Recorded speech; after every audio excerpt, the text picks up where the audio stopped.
안녕하십니까? 날씨가 많이 추워졌는데 추운 날씨를 뚫고 오셔서 감사합니다. 우리 인사하고 시작하시면 좋을 것 같은데요. 곁에 계시는 분들과 함께 인사 나누시겠습니다. 잘 오셨습니다. 이렇게 인사 한번 나누시겠습니다. 잘 오셨습니다. 네. 귀한 걸음 하셨는데 한 말씀이라도 남기고 돌아가시면 좋겠습니다. 우리 기도하고 시작하겠습니다. 기도 올리겠습니다. 사랑과 은혜가 많으신 고마우신 우리 아버지 하나님, 하나님의 살아계심부터 하나님의 그 크신 사랑까지 하나님의 말씀 성경을 통해 알게 해주시고 지금은 이렇듯 귀한 주님의 몸된 교회 속에서 함께 말씀 배우고 또 믿는 무리의 교제를 통해 하나님의 마음, 계획과 뜻을 늘 일깨워 주시는 것 감사를 드립니다. 오늘도 귀한 시간 내어서 하나님 말씀을 사모하는 마음으로 나와 있습니다. 한 말씀이라도 우리 마음속에 심겨지고 그 말씀이 삶 속의 역사함으로 우리의 삶이 변화되고 여러 가지 어려움을 만날 때 그 말씀이 힘과 위로가 될 수 있도록 도와주시옵소서. 특별히 이번 한 주간 복음이 전해지는 곳곳마다 주님께서 역사해 주셔서 이번에도 많은 영혼들이 구원받는 큰 역사를 주님 이루어 주시기를 간절히 기도합니다. 또 해외에서 복음을 위해 수고하시는 발걸음 일일이 지켜주시고 도와주시옵소서. 말씀의 모든 시종을 우리 주님께 의지드립니다. 모든 기도 저희를 사랑하시는 주 예수님의 이름으로 감사하며 기도드렸습니다. 아멘. 말씀 함께 찾겠습니다. 시편 147편입니다. 시편 147편 16절, 17절, 18절 세 절 말씀 찾도록 하겠습니다. 말씀을 다 찾으시면 저를 한번 봐주시면 감사하겠습니다. 그러면 다 찾으셨다라는 것을 알 수 있으니까요. 오늘 말씀 공부하실 때 말씀을 찾겠습니다 하면 찾고 나서 저를 봐주시면 감사하겠습니다. 기억해 주십시오. 네, 감사합니다. 우리 시편 147편 16절부터 18절까지 제가 천천히 읽어드리겠습니다. 눈을 양털같이 내리시며 서리를 재같이 흩으시며 우박을 떡 부스러기같이 뿌리시나니 누가 능히 그 추위를 감당하리요. 그 말씀을 보내사 그것들을 녹이시고 바람을 불게 하신즉 물이 흐르는도다. 추운 날씨인데 그래도 말씀을 사모하는 마음으로 또 귀한 마음으로 나오셨을 거라고 생각이 듭니다. 오늘 하나님의 말씀에 마음을 열고 귀를 쫑긋 여셔서요 한 말씀이라도 마음속에 좀 새기고 그렇게 돌아가시는 시간이 되셨으면 좋겠습니다. 오늘은 시편 147편을 통해서 하나님의 말씀을 교훈받고자 합니다. 사실 이 시편 147편의 배경을 짐작할 수 있는 말씀이 있는데 시편 147편 1절로 3절까지입니다. 한번 찾아보시죠. 1절부터 3절까지 제가 읽어드리겠습니다. 할렐루야, 우리 하나님께 찬양함이 선하며 찬송함이 아름답고 마땅하도다. 여호와께서 예루살렘을 세우시며 이스라엘의 흩어진 자를 모으시며 상심한 자를 고치시며 저희 상처를 쌓아 매시는도다. 1절부터 3절까지 이 시편 147편의 배경을 분명히 보여주고 있습니다. 하나님의 선민 이스라엘이 바벨론 포로에 끌려갔죠. 그리고 그 시기가 끝난 이후에 하나님의 땅 그 이스라엘로 돌아왔습니다. 그리고 성전 재건과 성벽 재건을 하나님이 허락하셨습니다. 하나님은 이렇듯 회복하시는 하나님이시라는 거죠. 그러한 회복하시는 하나님의 능력을 아는 이스라엘은 그러한 하나님에 대해서 찬양하고 있다는 것을 분명히 알 수 있습니다. 이처럼 이스라엘을 회복하시는 하나님께서 구원받은 우리의 삶 속에도 동일하게 역사하십니다. 하나님은 회복하시는 하나님이시거든요. 우리 전도서 3장 15절에 보면 이제 있는 일이 옛적에 있었고 장래 있을 일이 옛적에 있었나니 하나님은 이미 지나간 것을 다시 찾으시느니라. 하나님께서는 과거에 이렇듯 회복하시는 역사로서 우리에게 능력을 보여주셨습니다. 지금도 마찬가지입니다. 지금도 여러 가지 어려움 속에 있는 그리스도인들의 삶 속에 회복하시고 힘과 능력을 주시는 그러한 하나님이시라는 겁니다. 앞으로도 마찬가지죠. 하나님을 만나는 그날까지 하나님은 늘 동일한 모습으로 역사하심을 우리가 알 수 있습니다. 그래서 우리가 구원받은 이후에도 여러 가지 어려움이 있는데 이러한 어려움을 신앙의 겨울이라고 얘기할 수 있을 겁니다. 그러한 신앙의 겨울 속에 하나님의 말씀은 우리에게 큰 힘과 위로가 됩니다. 그리고 능력이 됩니다. 그래서 구원받은 그리스도인들에게 신앙의 겨울, 그 말씀을 보내사라고 하는 이 말씀의 내용은 너무나도 중요한, 그리고 꼭 마음속에 새기셔야 할 그러한 내용이라고 생각이 들어서 오늘은 이 말씀의 주제를 가지고 몇 가지 좀 생각을 해볼까 합니다. 사실 우리가 인생을 살아가면서 답을 찾지 못하면 끝나지 않는 겨울이 있습니다. 인생의 겨울이 그렇죠. 저는 28살에 결혼을 하고 구원을 받았습니다. 사실 그때까지는 눈에 보이는 것이 전부지 무슨 영원한 세상이 있냐, 죽으면 끝이지 무슨 천국과 지옥이 있냐, 늘 그렇게 얘기했던 사람입니다. 그런데 저희 여동생이 그러한 저에게 10년을 넘게 전도를 했습니다. 그때마다 비웃었죠. 그런데 결혼을 하고 저희 고향이 섬인데 시골을 가다가 그 새벽에 차가 뒤집히는 사고를 당했습니다. 차가 뒤집혀서 살아야 되지 않습니까? 문을 위로 열었죠. 그랬더니 그 새벽 1시 반에 화물차들이 시커멓게 저희 차 쪽으로 달려오는 겁니다. 이제 죽었구나 이런 생각이 드는데 저도 모르게 온몸이 부들부들 떨리는 거예요. 그때 속으로 어떤 생각이 들었을까요? 아니, 죽으면 끝이라고 그랬는데 이 사고 앞에서, 이 죽음 앞에서 내가 왜 이렇게 무서운 거지? 그때 여동생의 말이 생각이 났습니다. 오빠, 죽으면 끝 아니야. 성경엔 영원한 세상이 있대. 성경 한번 배워보자고. 그땐 그렇게 무시했던 그 얘기가 그 죽음 앞에 서니까 생각이 나더라고요. 다행히 살았습니다. 그러니까 여기에 있죠. 제가 올라오는 길에 동생한테 전화를 했죠. 성경에 죽으면 끝 아니라고 그랬지. 오빠 한번 배워봐야겠다. 그렇게 성경을 배우기 시작했습니다. 결국 복음까지 듣고 구원을 받았습니다. 28에 구원을 받고 길진 않지만 그래도 22년 동안 교회 가운데 있으면서 저의 마음속에 이러한 고백이 듭니다. 내 인생 속에 정말 답은, 내 인생의 정말 위로는 복음이다. 시간이 가면 갈수록 사실 그러한 고백밖에 안 나옵니다. 저의 고백뿐 아니라 여기 계신 모든 분들의 고백이 그러할 거라고 생각합니다. 내 인생 속에 복음이 없었다면, 내 마음속에 이 복음이 심기지 않았다면 나는 어쩔 뻔했을까? 그런 생각 들지 않으셔요? 아무도 안 드십니까? 우리 은혜 찬송에도 그러한 찬송이 있지 않습니까? 우리의 삶 속에 진짜 위로, 소망은 복음밖에 없습니다. 인생의 겨울은 그 복음이라는 것이 내 마음속에 심겨지고 내가 천국에 대한 소망이 확실할 때 해결이 된다는 겁니다. 구원받은 이후에도 마찬가지죠. 구원받은 이후에도 좋은 모습만 있으면 좋은데 여러 가지 어려움들은 여전히 남아 있습니다. 그러다 보니까 어려움 속에 여러 가지 경제적인 어려움도 있고 외로움도 느끼고 때로는 인간관계 속에서 큰 어려움도 느끼지 않습니까? 그러한 신앙의 겨울 속에서 역시 필요한 것은 하나님의 말씀입니다. 다시 본문을 가보시죠. 시편 147편 16절부터입니다. 눈을 양털같이 내리시며 서리를 재같이 흩으시며 우박을 떡 부스러기같이 뿌리시나니 누가 능히 그 추위를 감당하리요? 누가 그 추위를 감당하리요?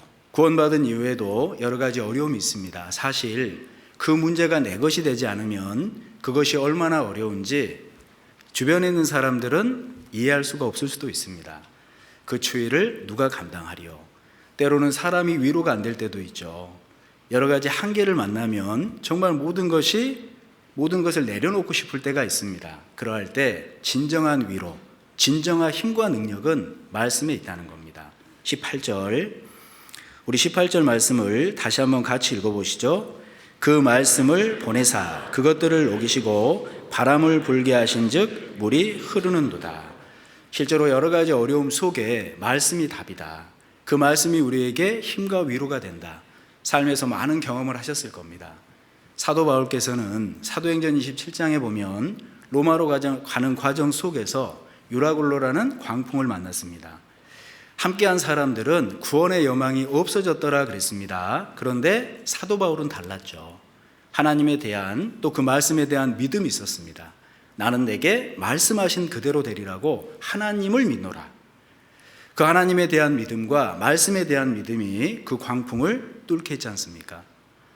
디모데후서 4장 말씀에도 보면 사도 바울은 그러한 혹독한 겨울 속에서 그 겨울 앞에서 정말 필요한 것이 성경이다, 말씀이라는 것을 고백하고 있습니다. 우리 디모데후서 4장 한번 가보시죠. 본문은 잡아놓으십시오. 시편 147편은 잡아놓으시고요. 디모데후서 4장입니다. 13절입니다. 디모데후서 말씀은 우리가 잘 아시는 것처럼 사도 바울이 순교를 앞두고 기록한 마지막 서신서입니다. 23절 말씀에 이렇게 말씀을 하고 있습니다. 찾으셨으면 저를 봐주시죠. 감사합니다. 13절 말씀 제가 한 절만 읽어드리겠습니다. 내가 올 때에 내가 들어와 가보의 집에 둔 겉옷을 가지고 오고 또 책은 특별히 가죽 종이에 쓴 것을 가져오라. 실제로 그 겨울을 앞두고 정말 혹독한 겨울이었겠죠. 그러니까 겉옷을 부탁하고 있습니다. 그리고 또 책은 특별히 가죽 종이에 쓴 것을 가져오라. 사도 바울께서는 여러 가지 어려움을 겪었던 분이십니다. 그러한 어려움 속에 하나님의 말씀, 성경이 필요했던 겁니다. 사실 구원받은 그리스도인의 모든 삶에 하나님의 말씀은 필요합니다. 하나님은 그 말씀을 보내시죠. 힘을 주시죠. 위로하시죠. 그리고 우리의 삶을 바꾸시는 겁니다. 그래서 오늘 그 말씀을 보내사라고 하는 주제로 그 말씀을 보내시는 하나님이 도대체 어떤 분이냐, 사실 그것만 우리 마음속에 명확히 심겨져도 그 말씀에 대한 모습은 달라질 수밖에 없을 겁니다. 결국 그 말씀을 보내시는 분은 하나님이십니다. 그리고 그 말씀은 하나님이 보내시는데 그 말씀을 통해 변화를 받는 사람, 그 말씀을 통해 힘과 위로를 받는 사람은 모두가 아닙니다. 그 말씀을 대하는 태도와 그 말씀을 대하는 마음에 대해서 분명히 하나님은 역시 시편 147편에 말씀을 하고 있습니다. 그리고 그 말씀을 보내셔서 하나님이 하시는 일이 무엇인지 우리가 성경을 통해서 몇 가지 교훈을 받아보시면 좋겠다 싶습니다. 그 말씀을 보내사 그러셨습니다. 그 말씀을 보내시는 분은 우리가 잘 알고 있죠. 하나님이십니다. 그런데 그 하나님이 어떠한 분이시냐, 그 하나님에 대한 어떠함만 우리가 제대로 알아도 많은 위로를 얻습니다. 시편 147편을 다시 가보시죠. 시편 147편입니다. 4절과 5절입니다. 4절 5절. 시편 147편 4절 5절. 시편 147편은 책갈피를 꽂아 놓으시면 자주 찾아오니까요, 좀 편하실 겁니다. 4절과 5절 말씀 역시 제가 읽겠습니다. 저가 별의 수요를 계수하시고 저희를 다 이름대로 부르시는도다. 우리 주는 광대하시며 능력이 많으시며 그 지혜가 무궁하시도다. 우리의 어려움 속에 말씀을 보내시는 분은 하나님이십니다. 근데 그 하나님은 어떠한 분이시냐? 별의 수요를 세시는 분이라는 얘기죠. 사실 바닷가의 모래 아래 개수도 세시는 분이 우리 하나님이십니다. 욥기 31장에 보면 하나님은 우리의 길을 감찰하시는 분이시죠. 뿐만 아니라 걸음의 수도 세시는 분이시라는 겁니다. 한번 여쭤보겠습니다. 오늘 내가 눈을 떠서 교회당의 말씀을 들으러 오기까지 몇 걸음 걸으셨습니까? 모르실 거예요. 그렇죠? 그런데 하나님은 아실까요? 모르실까요? 하나님은 분명히 아시죠. 내가 오늘 말씀 끝나고 댁에 돌아가서 주무시기까지 몇 걸음 걸으실까요? 말이 되는 걸 묻냐? 라고 하시는 표정인데 맞습니다. 우리의 걸음을 내가 몇 걸음 세는지 어떻게 알겠습니까? 그런데 하나님은 아실까요? 모르실까요? 하나님은 아십니다. 마태복음 10장에도 하나님은 우리의 머리털까지 세신 바 되었다 그랬죠. 오늘 아침에 머리를 감으셨을 겁니다. 몇 올 받으셨어요? 모른다니까요. 그런데 하나님은 아실까요? 모르실까요? 아십니다. 하나님은 전지하신 분이시죠. 그러한 하나님이 지금 내가 겪고 있는 어려움 모르실까요? 내가 지금 겪고 있는 마음의 형편 모르실까요? 내 모든 형편과 내 모든 사정을 어찌 보면 나보다 더 잘 아시는 분이 하나님이십니다. 그러니까 하나님께서 보내시는 말씀이 나에게 얼마나 큰 유익이 되겠습니까? 어떤 분들은 그래요. 말씀을 듣고 나서 말씀을 전하시는 분이 내 사정을 너무 잘 아는 것 같은 거예요. 그러니까 남편 형제님에게 또는 아내 자매님에게 또는 주변의 형제 자매님들에게 당신이 내 얘기했어? 그렇죠? 하나님이 우리의 모든 것을 아시기 때문에 필요한 대로 말씀을 주시는 겁니다. 형제 자매님들이 내 형편과 사정을 누구한테 얘기하겠습니까? 하나님이 아시기 때문에 나를 찌르시는 거예요. 하나님이 아시기 때문에 그 말씀으로 나에게 교훈하시는 겁니다. 그래서 실제로 하나님이 전지하신 분이시다. 그것을 아는 것만으로도 많은 유익이 있습니다. 특별히 하나님은 광대하신 분입니다. 능력이 많으신 분이십니다. 지혜가 무궁하신 분이시다. 그렇게 말씀을 하고 있죠. 사실 우리는 한계가 있는 사람들이기 때문에 하나님의 능력과 하나님의 광대하심과 그 지혜의 어떠함을 감히 측량하기가 어렵습니다. 하지만 하나님께서 만드신 피조물을 통해서 그 능력과 그 광대함과 그 지혜의 무궁함을 잘 알 수 있습니다.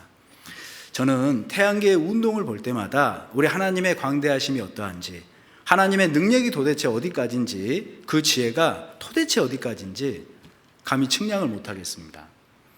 잘 아시겠지만 우리가 밟고 있는 이 지구는 태양을 중심으로 10만 8,700km 1시간에 달리고 있습니다. 느끼십니까? 하루에 한 바퀴 자전을 합니다. 1시간에 1660km예요. 그런데 그 태양도 가만히 있는 게 아니죠. 우주 속을 1시간에 7만 km로 달리고 있습니다. 그 주변을 수금지와 목토, 전 해왕성까지 명확한 궤도를 따라 돌고 있지 않습니까? 저절로죠. 저절로입니까? 하나님께서 지금도 분명히 그렇게 명확하게 운행하고 계시는 겁니다. 생각해 보십시오. 하나님의 광대하심이 도대체 어디까지길래 태양이 1시간에 7만 킬로로 달리는데도 그 끝이 없습니다. 하나님의 지혜가 어디까지시길래 그 명확한 궤도를 따라서 지금도 달리고 있지 않습니까? 하나님의 능력은 끝이 없는 겁니다. 그런 하나님께서 나에게 보내시는 말씀입니다. 그래서 우리가 마음속에 좀 기억해 볼 필요는 있을 거예요. 우리 주변에 있는 모든 것을 만드신 분, 나에게 필요한 모든 것을 주시는 분, 특히 나라는 사람을 지으셨습니다. 그렇다면 내가 그 하나님에 대해서 어떠한 마음을 가져야 될까요? 우리 배은망덕이라는 얘기 들어보셨죠? 부모님이 여러 가지 시간과 물질을 들여서 자녀를 키웁니다. 그런데 그 자녀가 커서요, 엄마 아빠가 나한테 해준 게 뭐가 있어? 그럼 어떠죠? 말도 안 되는 소리잖아요. 그걸 배은망덕이라고 합니다. 그런데 동일한 거거든요. 하나님이 나에게 필요한 모든 것을 지금도 주고 계십니다. 오늘 내가 생활할 수 있도록 호흡도 주시고요, 내 필요한 모든 것을 주시고 나의 삶을 이끌어 가십니다. 그런데 내 편에선 하나님을 생각을 안 해요. 나는 하나님에 대한 원망 불평뿐입니다. 죄송하지만 그것이 배은망덕인 거거든요. 그리고 그렇게 능력이 많으신 하나님께서 나를 도우시겠다. 어디까지 도우실 것 같으세요? 내가 산을 향하여 눈을 들리라. 나의 도움이 이 정도 되면 따라 하셔야 되거든요. 나의 도움이 어디서 올꼬? 나의 도움이 천지를 지으신 여호와에게서로다. 맞습니다. 이 세상 모든 만물을 지으신 하나님께서 나의 도움이 되어 주시겠다. 그렇다면 그 모든 것을 만드신 하나님의 도움이 말씀을 통해 나에게 임하신다면 어디까지 돕겠냐 이 말입니다. 하나님은 광대하신 분이십니다. 하나님은 전능하신 분이십니다. 그 지혜가 무궁하십니다. 사실 나의 길은 나도 모르지 않습니까? 그런데 하나님은 나의 모든 길을 아십니다. 특히 나의 모든 삶을 심사숙고해서 인도하시는 분이십니다. 잠언 5장 말씀 찾아보시죠. 잠언 5장입니다. 잠언 5장 21절입니다.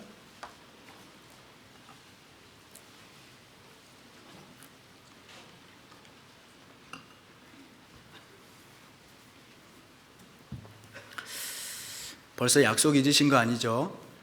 네, 찾으시면 저를 봐주시면 다 찾으셨구나 알 수 있습니다. 21절 찾으셨으면 우리 한 절 말씀만 같이 한번 읽어보시죠. 대저 사람의 길은 여호와의 눈앞에 있나니 그가 그 모든 길을 평탄케 하시느니라. 사람의 길은 여호와의 눈앞에 있다 말씀하십니다. 그러면서 그가 그 모든 길을 평탄케 하시느니라. 이 평탄케 하신다라는 나나주에 보면 헤아리신다 이 말입니다. 영어 성경에 보면 심사숙고하신다고 돼 있어요. 그러니까 하나님은 나의 삶의 길을 심사숙고해서 헤아리셔서 이끌어 가신다는 겁니다. 행여라도 지금 내가 어려움을 겪고 계십니까? 하나님이 나한테 필요하시니까 심사숙고하신 거예요. 혹시 이 사람이 그 어려움 때문에 무너지진 않을까 헤아리시면서 주시는 시험입니다. 그렇다면 우리는 그것을 믿는다면 하나님이 나에게 필요한 것이니까 주신 것이다. 하나님은 나의 길을 헤아리고 계신다. 얼마나 위대한 믿음입니까? 하나님은 그러한 지혜로 나의 삶을 이끌어 가십니다. 내 편에서는 그러한 하나님께 나의 삶을 맡기는 것이 복이라는 거예요. 그래서 우리는 그 말씀을 보내사 그 말씀을 보내시는 하나님이 전지하신 분이시다. 광대하신 분이시다. 지혜가 무궁하신 분이시다. 능력이 넘치는 분이시다. 이러한 믿음 가운데 말씀을 대할 필요가 있다는 겁니다. 우리 데살로니가 교인들을 잘 아실 겁니다. 사도 바울께서 복음을 전하셨죠. 시간이 그렇게 오래 지나지 않았는데 주변에 있는 모든 사람들한테 본이 되었다고 되어 있습니다. 이유가 있겠죠. 하나님의 말씀을 대할 때 사람의 말로 받지 않았습니다. 사람의 말로 대하지 않고 하나님의 말씀으로 받았다. 그렇게 얘기를 하고 계셔요. 데살로니가 전서 2장도 가보시겠습니다. 데살로니가 전서입니다.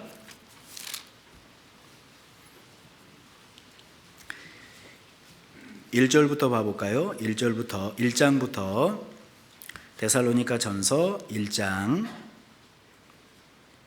5절입니다.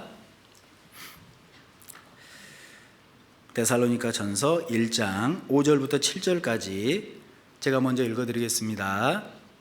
이는 우리 복음이 말로만 너희에게 이른 것이 아니라 오직 능력과 성령과 큰 확신으로 된 것이니 우리가 너희 가운데서 너희를 위하여 어떠한 사람이 된 것은 너희 아는 바와 같으니라. 또 너희는 많은 환난 가운데서 성령의 기쁨으로 도를 받아 우리와 주를 본받은 자가 되었으니 7절은 같이 한번 읽어보시죠. 그러므로 너희가 마게도냐와 아가야 모든 믿는 자의 본이 되었는지라. 이러한 본이 된 이유는 하나님의 말씀을 사람의 말이 아닌 하나님의 말씀으로 받았다는 겁니다. 데살로니가 전서 2장 13절입니다. 2장 13절 같이 한번 읽어보시죠. 이러므로 우리가 하나님께 쉬지 않고 감사함은 너희가 우리에게 들은 바 하나님의 말씀을 받을 때에 사람의 말로 아니하고 하나님의 말씀으로 받음이니 진실로 그러하다. 이 말씀이 또한 너희 믿는 자 속에서 역사하느니라. 구원받은 그리스도인들도 마찬가지입니다. 내가 하나님의 말씀을 읽고 하나님의 말씀을 들으실 때 사람의 말이 아닌 정말 전지하시고 전능하시고 광대하시고 지혜가 무궁하신 하나님의 말씀이다. 이런 마음으로 말씀을 듣는 그리스도인은 삶의 모습이 다를 수밖에 없을 겁니다. 우리가 구원받은 이후에 여러 가지 어려움을 만납니다. 그러한 어려움들을 해칠 수 있는 방법은 그 말씀을 통해서입니다. 그 말씀을 보내시는 분이 우리 하나님이신데 그분이 어떠한 분이신지 성경을 통해 명확히 알아가는 것은 그래서 중요하다는 겁니다. 그리고 그 말씀을 하나님이 보내시면 모든 사람이 변화를 받고 모든 사람이 여러 가지 어려움 속에 힘과 위로를 받아야 되는 거 아닙니까? 그런데 어떤 그리스도인은 말씀을 통해 변화를 받습니다. 어려움 속에서 힘과 위로를 받습니다. 그런데 어떤 그리스도인은 무감각합니다. 이유가 뭘까요? 말씀을 듣는 태도도 너무 중요하다는 겁니다. 말씀을 대하는 마음도 너무 중요하다는 겁니다. 시편 147편은 하나님이 말씀을 보내실 때 듣는 우리 편에서 어떠한 마음과 어떠한 태도로 말씀을 들어야 되는지 또한 자세히 설명하십니다. 다시 찾아보시죠. 시편 147편 6절입니다. 6절과 7절 그리고 10절, 11절 말씀 4절 말씀을 제가 천천히 한번 읽어드리겠습니다. 여호와께서 겸손한 자는 붙드시고 악인은 땅에 엎드러 때리시는도다. 7절입니다. 감사함으로 여호와께 노래하며 수금으로 하나님께 찬양할지어다. 10절과 11절 같이 한번 읽으시죠. 여호와는 말의 힘을 즐거워 아니하시며 사람의 다리도 기뻐 아니하시고 자기를 경외하는 자와 그 인자하심을 바라는 자들을 기뻐하시는도다. 하나님의 말씀을 대할 때 하나님은 크게 세 가지의 마음, 세 가지의 모습을 요구하고 계십니다. 첫 번째, 6절 말씀에 여호와께서는 겸손한 자는 붙드신다고 되어 있습니다. 사실 신앙생활 속에서 가장 중요한 것이 겸손입니다. 낮은 마음입니다. 하나님은 성경을 통해 늘 반복하십니다. 구원받은 그리스도인이 정말 삶 가운데 교회 속에서 늘 견제해야 될, 정말 마음속에 새겨야 될 마음이 뭐냐? 겸손이라는 겁니다. 낮은 마음입니다. 우리가 구원받을 때도 사실은 낮은 마음이 필요했고, 구원받은 이후에 하나님 앞에 섰을 때 큰 상을 받는 길도 어린 아이와 같은 마음입니다. 사실 교회 가운데 있을 때 겸손한 사람은요, 모든 사람이 두려워합니다. 왠지 아세요? 하나님이 그와 함께 하시거든요. 겸손한 자는 진짜 두려워해야 되는 거예요. 그런데 혹 실수할 때 어떤 사람이 겸손한 모습으로 나에게 대하지 않습니까? 쉽게 생각합니다. 그건 큰 실수하는 겁니다. 하나님은 겸손한 자와 함께 하시죠. 낮은 마음을 가진 사람에게 모든 것을 부어주시죠. 그 사람이 하나님과 동행하는 사람인 거예요. 그러니까 교회 가운데 정말 낮은 모습으로 살아가려는 분, 겸손한 마음으로 살아가려는 분을 우리는 더욱 두려워해야 되는 겁니다. 하나님은 늘 그렇게 말씀하고 계셔요. 마태복음 18장입니다. 찾아보시죠. 마태복음 18장 1절 말씀부터 4절까지입니다. 마태복음 18장 1절부터 4절까지.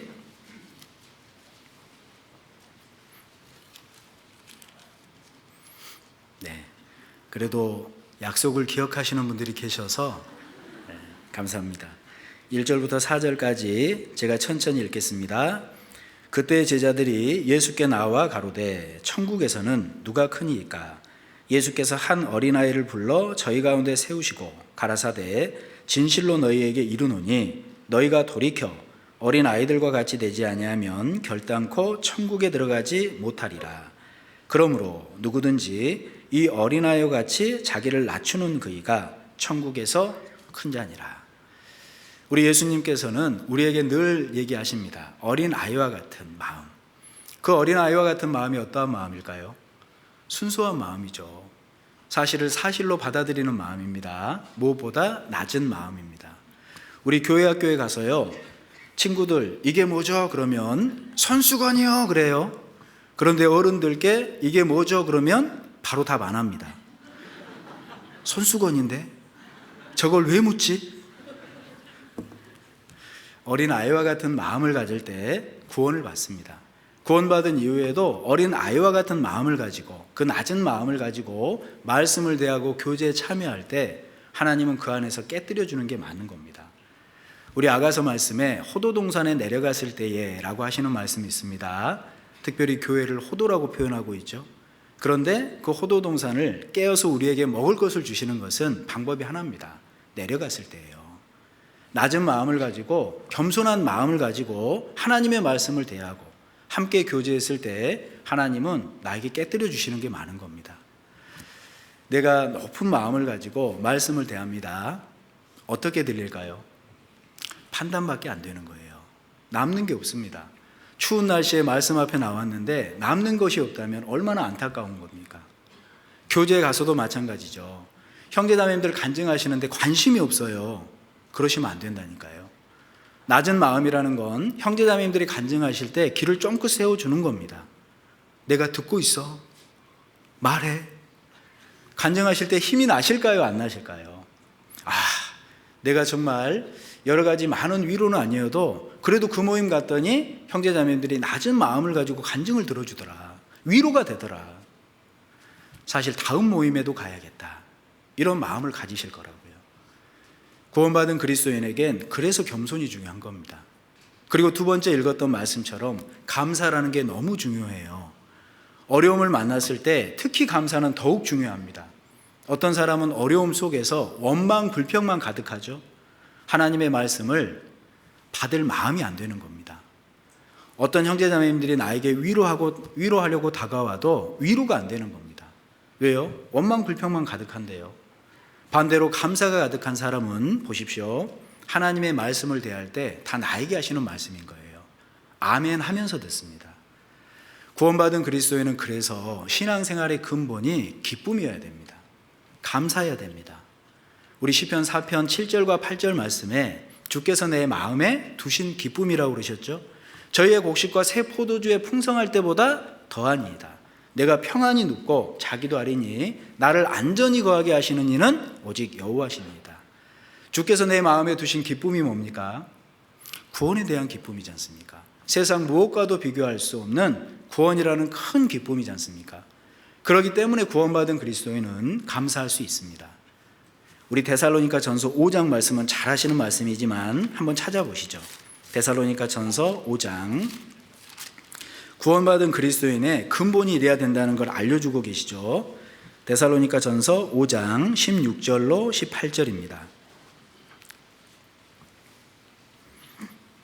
우리 암송하시는 분도 많으실 거예요. 그렇죠? 그래서 암송하시는 분들은요, 앞에를 보시고 암송하셔도 됩니다. 나는 자신 없다 그러면 보셔도 돼요. 16절부터 18절까지 같이 한번 암송 또는 읽어보시죠. 항상 기뻐하라, 쉬지 말고 기도하라, 범사에 감사하라. 이는 그리스도 예수 안에서 너희를 향하신 하나님의 뜻이니라. 아니 분명히 항상 기뻐하라, 쉬지 말고 기도하라, 범사에 감사하라. 이는 하나님의 뜻이니라 이러면 되는데 그리스도 예수 안에서 너희를 향하신 하나님의 뜻이니라. 이게 무슨 말씀입니까? 우리는 아담 안에서 그리스도 안으로 옮겨진 구원받은 그리스도인입니다. 예수님을 아는 사람들이죠. 그렇기 때문에 예수 안에서 너희를 향하신 하나님의 뜻이니라. 너희가 구원받았다면, 구원받은 사람이라면 너희를 향한 하나님의 뜻이 이거다. 항상 기뻐해야 된다. 왜요? 구원받은 사람처럼 기쁜 사람이 없다니까요. 쉬지 말고 기도해야 된다. 아니 우리가 잠도 자야 됩니다. 밥도 먹어야 됩니다. 어떻게 쉬지 않고 기도할 수 있어요? 구원받았다면 하나님 의지하고 살아야 된다는 걸 알려주고 계시는 거예요. 범사에 감사하라. 하나님은 주권자시죠. 나한테 일어난 모든 일들은 나에게 필요하시니까 주시는 시간입니다. 그러한 부분을 인정하는 그리스도인은 어려움 속에서도 감사하며 살 수가 있다는 겁니다.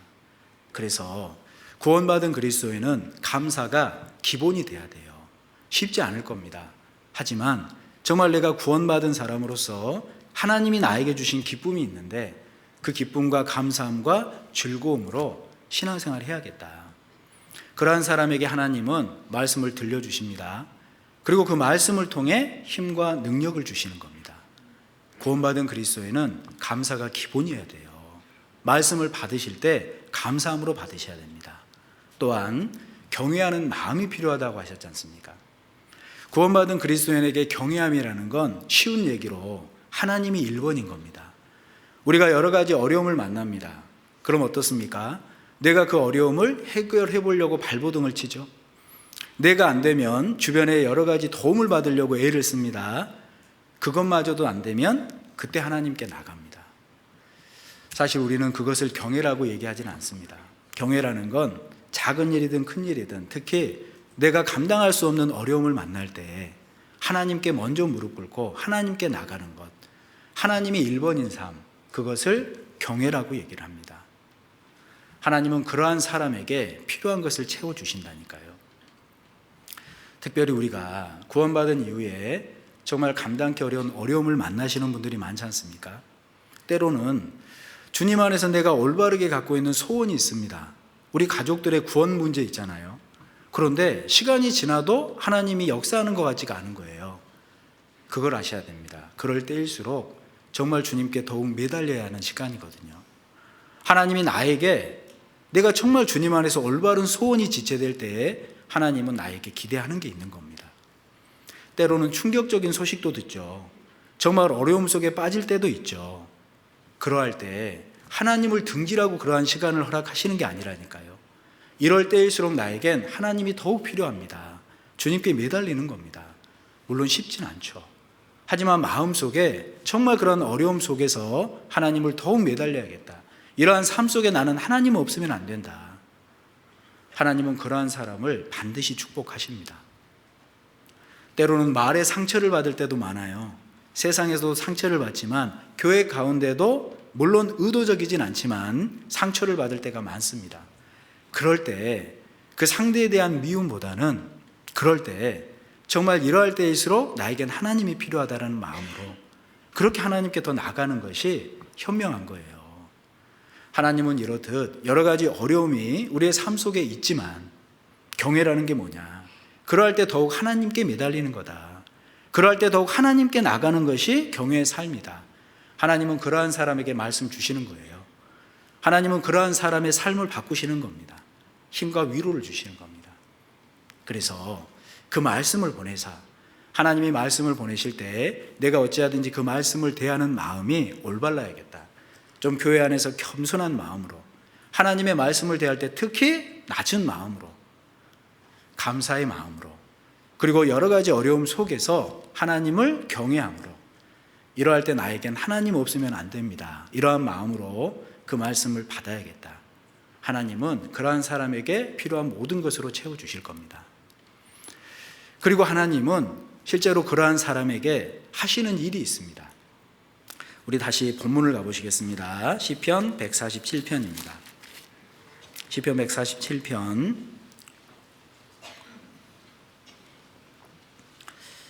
8절부터 9절까지입니다. 8절부터 9절까지 8절부터 9절까지 제가 천천히 읽겠습니다. 저가 구름으로 하늘을 덮으시며 땅을 위하여 비를 예비하시며 산의 풀이 자라게 하시며 들짐승과 우는 까마귀 새끼에게 먹을 것을 주시는도다. 표시할 수 있으면 표시해 보십시오. 8절 하늘을 덮으시며에 덮으시며 중간에 비를 예비하시며 거기에 예비하시며 산의 풀이 자라게 하시며 거기에 자라게 하시며 9절 끝에 주시는도다. 하나님이 나에게 말씀을 주시는 겁니다. 그리고 그 말씀을 올바른 마음과 태도로 대하지 않습니까? 하나님은 예비하시는 겁니다. 하나님은 덮으시는 겁니다. 자라게 하시는 겁니다. 하나님은 나에게 필요한 모든 것으로 주신다. 약속하신 거지 않습니까? 그래서 하나님은 우리에게 말씀을 주셔서 하시는 일이 너무나도 명확합니다. 먼저는 내 삶 속의 은혜가 무엇인지를 매일마다 깨닫게 하셔요. 우리가 다 그의 충만한 데서 받으니 은혜 위에 은혜로라. 구원받은 것도 은혜죠. 구원받고 이렇게 내가 숨쉬고 살아가는 게 은혜고 내 주변에 있는 모든 것들이 은혜다. 어떤 사람이 그런 고백을 하고 살 것 같으세요? 말씀을 올바른 마음으로 받는 사람입니다. 아무나 그런 간증 못해요. 어려움 속에서도 이것마저도 은혜다. 어떤 사람이 그런 간증할 것 같으십니까? 말씀을 올바른 태도로 받는 사람이라니까요. 뿐만 아니죠.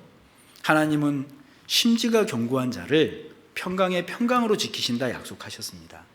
실제로 우리 주변에 그런 분들 많지 않습니까? 내가 저런 상황이 되면 이겨낼 수 있을까?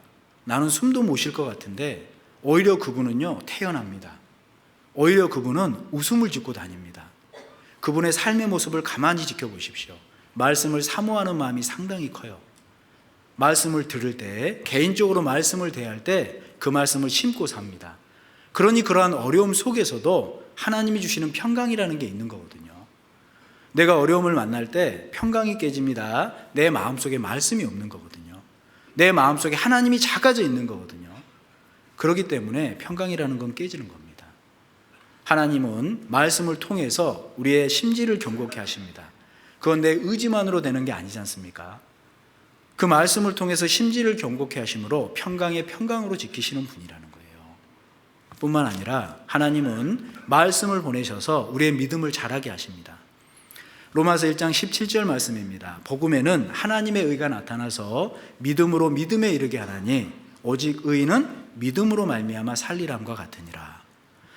복음에는 하나님의 의가 나타났다고 그랬죠. 하나님의 의는 행동으로든 마음으로든 죄가 하나도 없는 상태입니다. 그런데 우리와 같은 죄인이 그러한 하나님의 의에 이룰 수 있는 방법은 단 하나입니다. 행위로 될 수 있는 일이 아니죠. 오직 예수 그리스도를 받아들임으로입니다.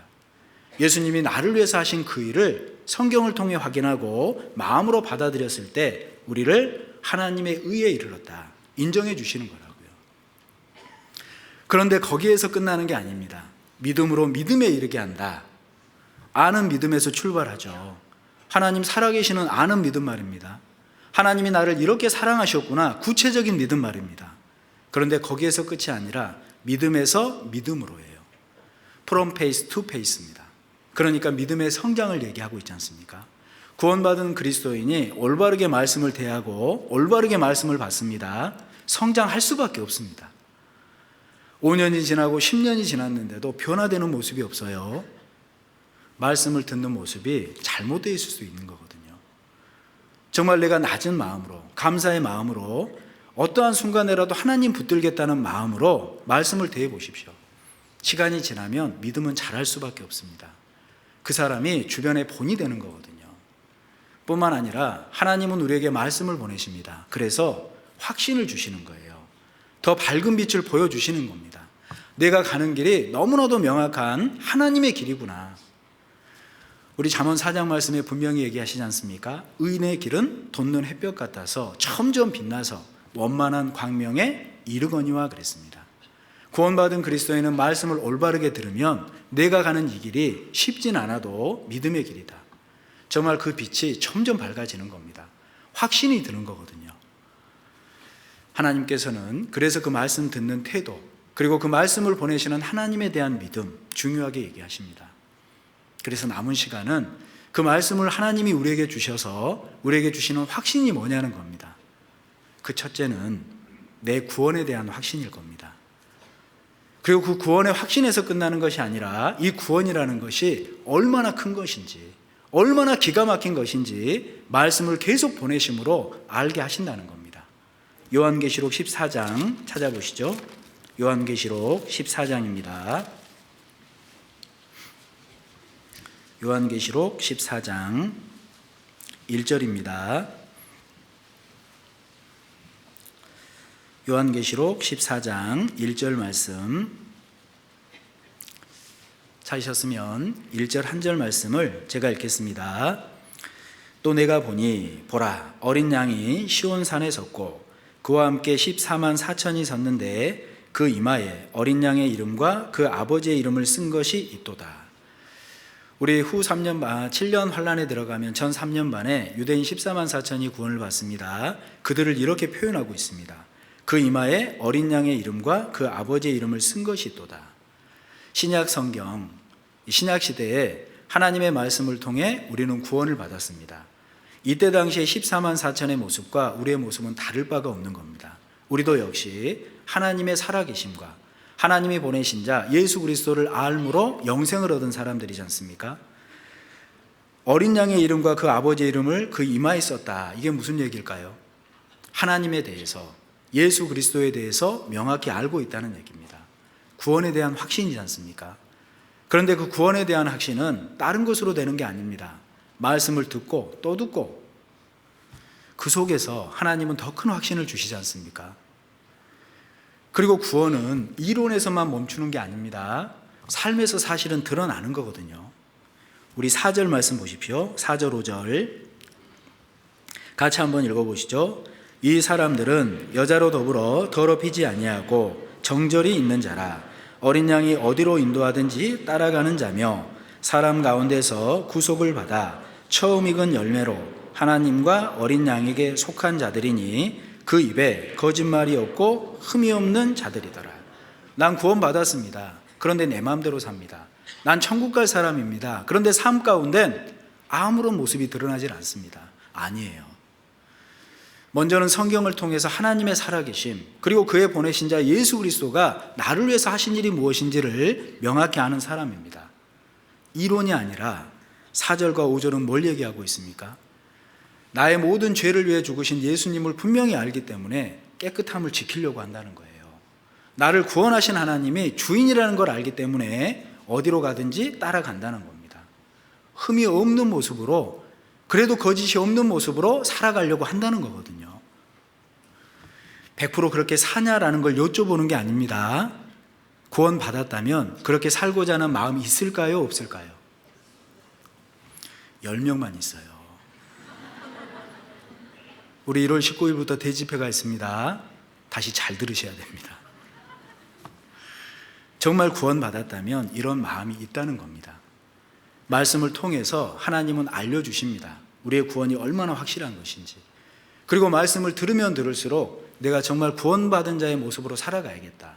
그리고 그 구원이 이렇게라도 큰 거구나, 이렇게 귀한 거구나, 말씀을 통해 알게 하신다니까요. 히브리서 2장 3절 말씀에 이같이 큰 구원을 등한히 여기면 어찌 피하리요. 이같이 큰 구원을 이렇게 읽으시면 안 돼요. 어떻게 읽어야 된다고요? 이같이, 맞습니다. 이같이 큰 구원이에요. 구원받은 그리스도인은 구원 하나만 생각해도 기가 막히다, 이래야 됩니다. 말씀을 통해서 하나님은 그 큰 구원의 어떠함을 알게 하십니다.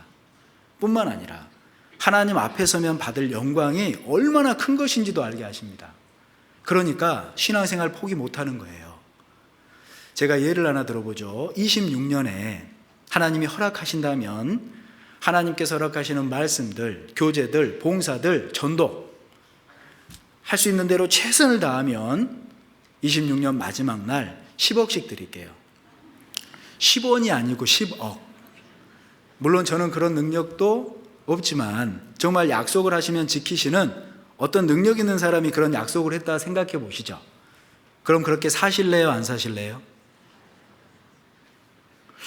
역시 그리스도인들이라 돈에 별로 관심이 없는 것 같아요. 그렇게 삽니다. 그렇지 않겠습니까? 우리가 한 달 월급을 위해서도 이른 아침에 일어나서요, 늦은 시간까지 일하지 않습니까? 그럼 하나 더 여쭤볼까요? 10억이 큽니까? 하나님이 주실 영광이 큽니까? 정말요? 그럼 더 열심히 사셔야겠네요. 10억 준다 할 때도 그렇게 살아야지 하는데 하나님의 영광이 더 크면 더더욱 그렇게 살아야 되지 않겠습니까? 구원받은 그리스도인은 그래서 말씀을 받는 속에 하나님이 나에게 주실 영광이 얼마나 큰 것인지를 알아가야 됩니다. 눈으로 보는 것처럼 보는 사람은 절대 신앙생활 포기하지 않습니다. 그렇지 않겠습니까? 그리고 무엇보다 내가 속해 있는 이 교회가 얼마나 귀한 곳인지, 얼마나 감사한 곳인지 알아야 된다는 거예요. 디모데전서 3장입니다. 디모데전서 3장 15절 16절입니다. 15절 16절 디모데전서 3장 15절 16절 찾으셨으면 우리 2절 말씀은 같이 한번 읽어보시겠습니다. 만일 내가 지체하면 너로 하나님의 집에서 어떻게 행하여야 할 것을 알게 하려 함이니 이 집은 살아계신 하나님의 교회요 진리의 기둥과 터이니라. 크도다 경건의 비밀이요 그렇지 않다는 이 없도다. 그는 육신으로 나타난 바 되시고 영으로 의롭다 하심을 입으시고 천사들에게 보이시고 만국에서 전파되시고 세상에서 믿음 바 되시고 영광 가운데서 올리우셨음이니라. 하나님의 집 교회에서 어떻게 행할 것을 알게 하려 함이니. 디모데전서의 기록 동기입니다. 특별히 구원받은 그리스도인은 교회를 알아야 된다는 겁니다. 말씀을 통해서. 교회가 어떤 곳입니까? 하나님의 집이죠. 그러니까 구원받은 식구들이 가족으로 뭉쳐있는 곳입니다. 우리 실제로 육신적인 가족 간에 어떤 어려움이 생기면 모른 척 하세요? 내가 이제 이 가족 안 할래, 그러세요? 그러지 않습니다. 하나님의 집도 구원받은 그리스도인들이 가족으로 뭉쳐 사는 곳입니다. 어려움이 있을 때 더 힘을 내야 되는 거예요. 어려움이 있을 때 더 같이 살피는 겁니다. 어려움이 있으니까 나는 모른 척 할래, 그게 아니라는 거거든요. 그리고 뭐라고 말씀하셨습니까? 살아계신 하나님의 교회라고 그랬습니다. 그러니까 머리가 주님이시라는 얘기지 않습니까? 만약에 지금 이 강당에 우리가 함께하는 모임 속에 하나님이 정말 머리시니까 함께 하신다라는 믿음만 갖고 살아도 교회 가운데 절대 원망불평 못할 겁니다. 하나님이 우리와 함께 하신다, 이 믿음이 있는 사람이 어떻게 교회에 대해서 원망불평하겠습니까? 하나님은 이스라엘을 애굽에서 건지셨습니다. 이유는 있어요. 왜입니까? 하나님이 함께 거하시려고 건지셨다 말씀하셨죠. 그런데 이스라엘은 그걸 잊고 살았습니다. 출애굽기 17장을 나중에 한번 읽어보십시오. 하나님이 우리와 함께 하는지 그렇지 않은지 모르겠다. 그러니까 그렇게 원망불평하는 겁니다. 구원받은 그리스도인이 마찬가지죠. 하나님이 우리 교회와 함께 하신다. 정말 이 믿음 하나만 있어도 교회에 대한 원망불평 못한다니까요. 주님은 교회의 머리십니다. 우리와 함께 하십니다. 그러니까 영원히 거듭나는 역사를 계속 보지 않습니까? 그러니까 말씀을 통해 형제자매님들이 성장하는 모습을 늘 지켜보지 않으셔요. 성령이 역사하기 때문에 그래요. 그런데 어떤 사람은 사람의 모습을 보고 판단합니다. 하나님께서 사람 모습 보고 판단하라는 게 아니잖아요. 성령의 역사가 있는 교회면 하나님이 보시는 올바른 교회입니다. 영원히 거듭나고 말씀을 통해 형제자매님들이 성장하는 역사가 있지 않습니까? 그럼 성령이 정말 함께하는 교회구나, 하나님이 함께 하시는 교회구나, 원망 불평보다는 감사함으로, 그 교회를 사랑함으로, 그 교회의 평안을 구하는 마음으로 함께 해야 된다는 거예요. 주님은 함께 하십니다. 교회와. 특별히 교회가 왜 중요한 것인 줄 아세요? 16절 말씀에 크도다 경건의 비밀이여 그랬습니다. 예수님은 우리의 죄 때문에 이 땅에 오셨죠. 그리고 우리의 죄 때문에 죽으셨습니다. 그리고 부활 승천하셨습니다. 복음이잖아요. 교회는 그 복음을 품고 있는 곳입니다. 그러니 복음을 품은 교회가 복음 전하는 일 안 하면 무슨 일 해야 됩니까? 복음을 품고 있는 교회가 구원 얘기 안 하면 무슨 얘기해야 돼요? 교회가 무엇인지를 모르니까 맨날 집회만 한다는 거예요. 복음을 품은 교회가 집회 안 하면 뭐 해야 돼요? 여쭤보는 거예요. 그래서 우리가 집회의 기회가 될 때 정말 함께 동참하는 겁니다. 교회는 복음을 품고 있으니까요. 하나님은 이러한 말씀을 통해서 나의 구원이 무엇인지, 그 구원이 얼마나 큰 것인지, 그리고 내가 함께하는 이 교회가 얼마나 귀한 것인지, 내가 왜 교회를 사랑해야 되는지 뿐만 아니라 하나님 앞에 서면 받게 될 영광이 얼마나 큰 것인지 말씀을 통해 계속 알게 하십니다. 확신을 주십니다. 그리고 하나님은 이 말씀을 올바르게 받는 사람에게 죄라는 게 얼마나 무서운 것인지, 죄라는 것이 얼마나 부끄러운 것인지 알게 하십니다. 사실 구원받은 그리스도인이 처음부터 큰 죄로 나가긴 쉽지 않을 겁니다. 맞죠? 그런데 어떻게 큰 죄로 서서히 나가죠? 숨은 허물, 이 정도면 괜찮겠지. 타협하기 시작하거든요. 그것을 허용하기 시작하고 타협하기 시작하면 일부러 죄도 짓습니다. 그것을 허용하기 시작하면 죄송합니다, 구원받지 않은 사람도 짓지 않는 죄를 그리스도인이 지을 수도 있는 거예요. 우리 시편 19편 말씀 잘 아시죠? 숨은 허물에서 고범죄로, 고범죄에서 더 큰 죄가로 나가지 않습니까? 다윗은 게으름에 빠졌습니다. 그러니까 간음으로 나갔죠.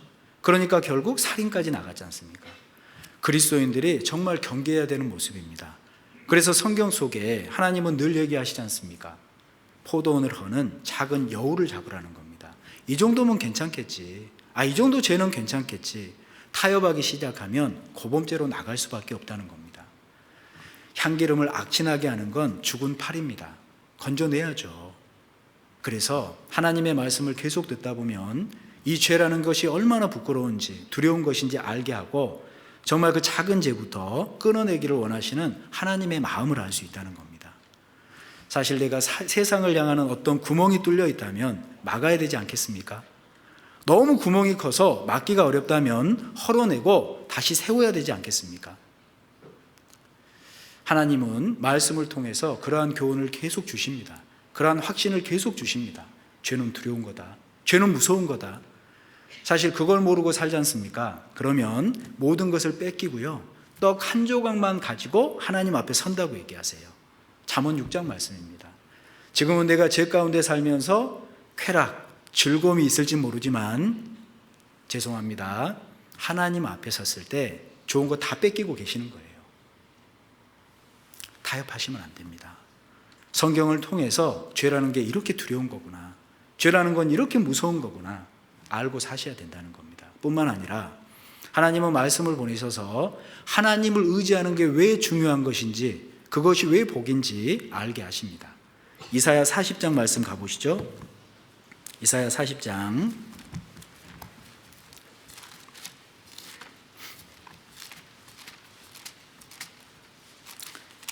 15절입니다. 15절. 이사야 40장 15절. 찾으셨으면 15절 한 절 말씀만 제가 읽겠습니다. 보라, 그에게는 열방은 통에 한 방울 물 같고 저울에 적은 티끌 같으며 섬들은 떠오르는 먼지 같으니, 그런데 섬들은 떠오르는 먼지 같으니 그 말씀의 나눠주를 보면 섬들을 티끌같이 드시나니, 이렇게 되어 있습니다. 하나님께서 섬들을 티끌같이 드신다는 겁니다. 하나님이 어떠한 분이시죠? 섬을 티끌같이 드셔요. 그런데 그 섬 위에 서 있는 나는 얼마나 작은 존재입니까? 17절 봐보실까요? 17절 같이 한번 읽어보시죠. 그 앞에는 모든 열방이 아무것도 아니라 그는 그들을 없는 것 같이 빈 것 같이 여기시느니라. 우리의 모습 아닙니까? 하나님 앞에 우리가 이렇게 연약한 존재라는 겁니다. 그러니까 내가 이렇게 하나님 앞에 연약한 존재라는 것을 알고 하나님이 이렇게 위대한 분이시라는 걸 아는 사람은 답은 하나입니다. 그런 하나님을 의지하고 사는 거예요. 이게 진짜 답이다. 이것이 바로 복이다. 그렇게 사는 겁니다.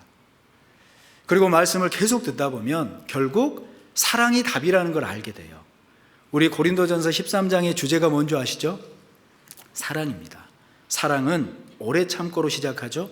모든 것을 견디느니라로 끝납니다. 예수님이 그렇다는 거예요. 그런데 고린도전서 13장을 나중에 한번 쭉 읽어보십시오. 사랑이라는 것이 왜 위대한 것인지 우리에게 알려주십니다. 온전한 것이 올 때는 부분적인 것이 패한다 그랬습니다. 성경이죠. 성경의 핵심 사랑이 온전한 거지 않습니까? 정말 내 마음속에 사랑이 가득하죠. 그러면 다른 사람 판단 안 합니다. 어떤 기준에 못 미치는 사람을 만나면 그분의 신앙을 위해서 기도해 줍니다. 기다려 줍니다. 품어 줍니다. 그러니까 사랑이 그렇게 위대한 거예요. 사랑이 왜 위대한 줄 아세요? 장성하면 어렸을 때 일을 버린다고 되어 있죠. 사랑은 신앙 성장의 척도입니다. 우리 할머니 할아버지가 손자들을 바라보는 눈빛 보신 적 있으세요? 꿀이 뚝뚝 떨어지죠. 사랑이 많지 않습니까? 교회를 바라보는 눈이 달라져요. 형제자매들을 바라보는 눈이 달라져요. 정말 그 사랑이라는 건 내가 어느 정도 성장했는지에 대한 척도라니까요. 뿐만 아니라 하나님을 정말 얼굴로 대하는 것 같이 보게 된다고 말씀하시죠. 물론 하나님 보게 될 때 우리는 모든 것을 알게 될 겁니다. 그런데 이 땅에 살 때도 사랑이 내 마음속에 가득하지 않습니까? 그럼 알 걸 알고 살아요. 그게 무슨 얘기죠? 사랑이 내 마음속에 가득하면 내가 어디에 있어야 될 줄을 압니다. 사랑이 가득하죠? 내가 무슨 일을 해야 될 줄을 압니다. 사랑이 마음속에 가득하면 물론 좀 피곤한 일이라도 내가 함께 해야겠다. 내가 좀 도와야겠다. 우리 모임도 마찬가지입니다. 임원들이 새로이 세워져서 우리가 26년 체계로 시작했습니다. 사실 우리 구역 임원들이든 교구 임원들이든 또 부서든 힘이 되는 건 다른 게 아닙니다. 그분들을 위해 기도해주고 그리고 정말 그분들에게 힘을 주는 건 내가 그 자리를 지키는 거예요. 그렇지 않겠습니까? 구역 임원들 보십시오. 가장 정말 행복해하고 힘을 얻을 때가 구역 식구들 많이 와 계실 때예요. 안 그렇던가요? 사랑이 내 마음속에 가득 차 있으면 내가 여러 가지 바쁜 일정이 있어도 내가 여러 가지 부득이한 사정이 있다 할지라도 내가 조율해서 함께 해야겠다. 있을 자리를 압니다. 내가 해야 할 일을 안다니까요. 그리고 마지막으로 말씀을 우리가 제대로 계속 받지 않습니까?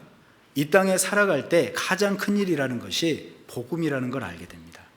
우리 요한복음 14장도 한번 가보시죠. 요한복음 14장 12절입니다. 12절. 요한복음 14장 12절. 찾으셨으면 우리 마지막 말씀이니까요. 같이 한번 읽겠습니다. 내가 진실로 진실로 너희에게 이르노니 나를 믿는 자는 나의 하는 일을 저도 할 것이요 또한 이보다 큰 것도 하리니 이는 내가 아버지께로 감이니라. 실제로 예수님이 이 땅에 오셨습니다. 그리고 우리의 모든 죄를 위해 죽으셨고 부활 승천하셨죠. 그리고 예수님이 다녀가신 이후에 이 땅 가운데 가장 큰 일이 뭘까요? 성령의 도우심을 얻어서 복음 전하는 일. 이 일처럼 큰 일이 없는 거예요. 복음은 그래서 정말 중요한 일입니다. 복음을 전하는 일은 너무나도 가치 있는 일입니다. 여기 계신 분들 생각해 보십시오. 누군가가 나에게 말씀 듣자고 조르지 않았다면 내가 말씀 듣고 구원받을 수 있으셨어요? 여기 계신 모든 분들이 누군가 나를 사랑하는 사람이 말씀 한번 들어보자고 조른 거 아닙니까? 귀찮았지만 따라왔더니 정말 하나님 계시네요. 끝까지 들었더니 그 사랑의 어떠함을 깨달았네요. 저도 마찬가지거든요. 저희 집은 저희 여동생이 중학교 1학년 때 구원받았습니다. 죄송하지만 저희 식구들이 단체로 핍박했어요. 왜냐하면 저희 고향이 섬이기 때문에요. 교회 다니면 집안 망하는 줄 압니다. 단체로 핍박했다니까요. 저희 섬에 교회가 생겼습니다. 입당식을 하려고 많은 배들이 들어오는데 죄송합니다. 저도 같이 손가락질했던 사람입니다. 그런데 그 동생이 그 어려움 속에서도 포기를 않더라고요. 그리고 복음을 계속 전해주더라고요. 제가 구원받았습니다. 그리고 저희 누님이 구원받았습니다. 저희 어머니 아버지께서 구원받으셨습니다. 저희 어머니 아버지가 7년 전 그리고 작년에 돌아가셨는데 제가 그 장례식장 앞에서 정말 보였던 사람이 누굴 것 같으세요? 저희 여동생이었습니다. 저는 지금도 간혹 저희 여동생한테 문자를 합니다. 오빠 살려줘서 고마워. 정말 귀한 거거든요. 그리고 결국 저희 남은 두 누님도 재작년까지 다 구원을 받으셨어요.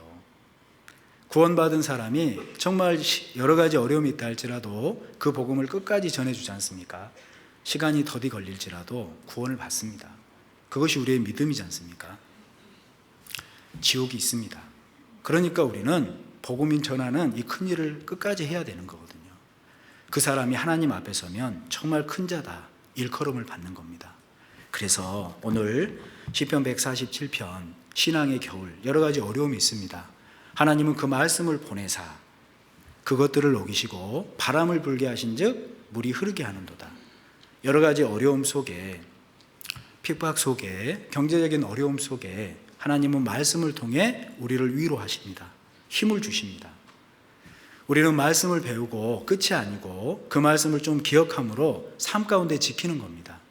그러면 그 말씀이 삶의 간증으로 나타나요. 그게 삶의 설교 아닙니까? 말의 설교도 참 중요한 겁니다. 그런데 더욱 중요한 건 말씀을 들은 그리스도인이 말씀대로 삽니다. 그 말씀이 삶 가운데 드러납니다. 주변에 있는 형제자매님들이 그걸 통해 영향을 받거든요. 그걸 통해 변화를 받거든요. 나도 저런 하나님 만나봐야겠다. 그것이 바로 위대한 신앙생활인 겁니다. 그래서 우리가 오늘 시편 147편을 통해 배웠던 것처럼 여러 가지 어려움이 있을 때 정말 하나님이 나의 모든 것을 아시는 그 하나님이 말씀을 보내신다. 내가 그 말씀을 올바른 마음으로 대해야겠다. 그리고 그 말씀을 올바르게 대했을 때 하나님은 나에게 더 많은 것을 주신다. 이러한 마음을 가지고 끝까지 신앙생활을 해 나갔으면 좋겠습니다. 기도하겠습니다. 사랑과 은혜가 많으신 고마우신 우리 아버지 하나님, 구원이라는 큰 선물을 허락하시고 구원받은 이후에도 물론 여러 가지 어려움이 있지만 그 말씀을 보내셔서 우리에게 힘과 위로를 주시고 능력을 주시는 것 감사를 드립니다.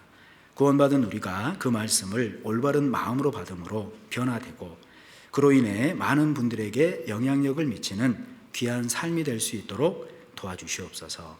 구원받은 우리가 이 땅 가운데 해야 되는 복음이라는 가장 중요한 일 정말 마음속에 깊이 새기고 전할 수 있도록 도와주시옵소서. 이 시간에도 복음이 전해지는 곳곳마다 주님이 함께해 주셔서 이번 한 주간에도 많은 영혼들이 구원받을 수 있도록 도와주시옵소서.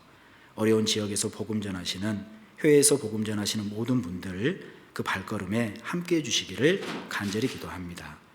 모든 기도 저희를 사랑하시는 주 예수님의 이름으로 감사하며 기도드렸습니다. 아멘. 함께